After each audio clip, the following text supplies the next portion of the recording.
Olá, pessoal do curso de Relações Internacionais da ACES Unita. Aqui é o professor Emerson novamente, prosseguindo nosso ponto 3, mediação e arbitragem na legislação brasileira da nossa disciplina de arbitragem e mediação internacional. Bem, pessoal, de acordo com o artigo 19 da norma comentada, isso é, a lei de arbitragem, considera-se instituída a arbitragem quando aceita a nomeação pelo árbitro, se for único, ou por todos, se forem vários. Então, quando o árbitro aceita, começa e está instituída a arbitragem. A Lei número 13.129 de 2015 incluiu no último artigo analisado o parágrafo 1º, que define que instituída a arbitragem, entendendo o árbitro ou tribunal arbitral, que há necessidade de explicitar a questão disposta na Convenção de Arbitragem, será elaborado juntamente com as partes, adendo firmado por todos, que passará a fazer parte integrante da Convenção de Arbitragem. Então, se tiver alguma questão que ficar em dúvida, aí se faz um adendo, um anexo, deverá ser assinado por todos. A última lei indicada também acresceu no artigo 19, o parágrafo 2º, que estabelece que a instituição da arbitragem interrompe a prescrição, retroagindo a data de requerimento de sua instauração, ainda que extinta a arbitragem por ausência de jurisdição. Nesse caso aqui, é dando um efeito, como acontece com o processo judicial, de evitar a prescrição, por exemplo, de cobrança de algum valor que foi definido, que foi objeto da arbitragem, né? Então, ela interrompe prescrição. Em suma, vamos lembrar rapidamente o que é prescrição, né? Prescrição é como se fosse, resumidamente, o direito de cobrança, que aí é definido pelo Código Civil, né? Em média, esse direito de cobrança de valores, de coisas, dura em torno de 3 a 5 anos, dependendo do objeto. Por exemplo, dívidas com o governo são 5 anos, contratos de aluguel de 3 anos, dívidas em geral 5 anos, né? Dívida de comércio, etc. O artigo 20 da Lei de Arbitragem observa que a parte que pretende arguir questões relativas à competência, suspeição e impedimento do árbitro ou dos árbitros, bem como nulidade, invalidade ou ineficácia da comissão de arbitragem, deverá fazê-lo na primeira oportunidade que tiver se manifestar após a instituição da arbitragem. Aqui não se fixa um prazo, né? Se coloca assim, olha, ela tem que se manifestar o mais rápido possível, caso ocorra uma situação dessa, de nulidade, de invalidade, de impedimento, de suspeição.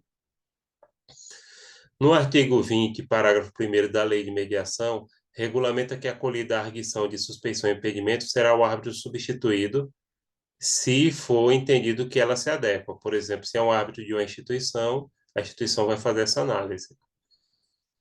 Reconhecida a incompetência do árbitro do tribunal arbitral, bem como a nulidade, invalidade ou ineficácia da convenção de arbitragem, serão as partes remetidas ao Poder Judiciário competente para julgar a causa.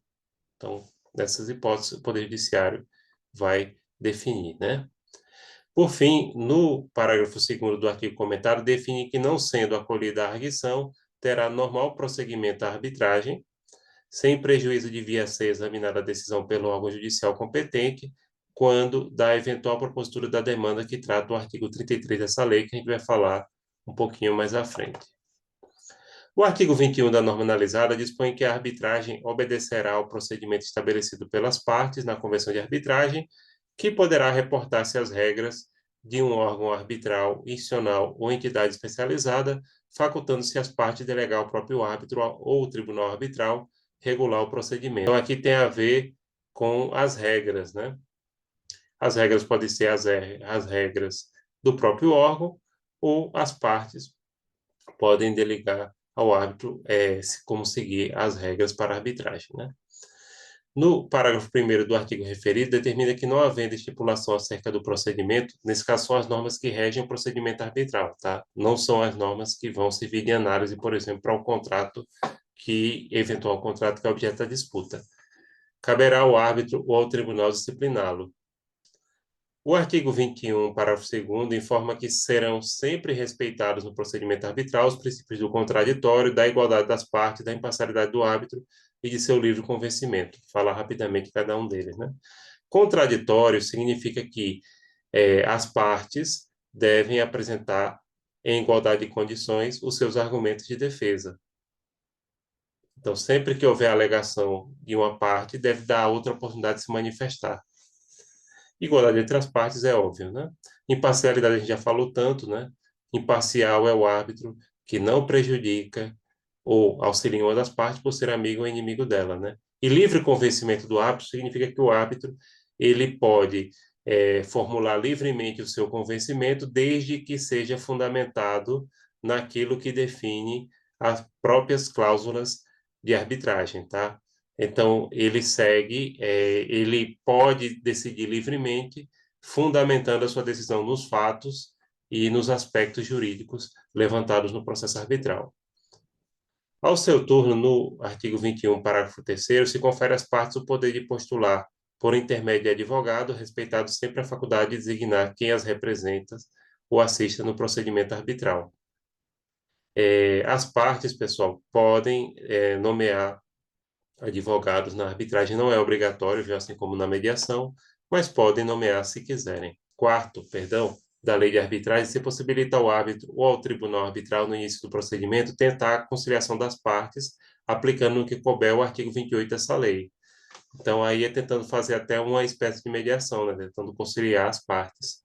O artigo 22 da norma em questão confere ao árbitro ou ao tribunal arbitral poderes para tomar o depoimento das partes, ouvir testemunhas e determinar a realização de perícias ou outras provas que julgar necessária mediante requerimento das partes ou ofício.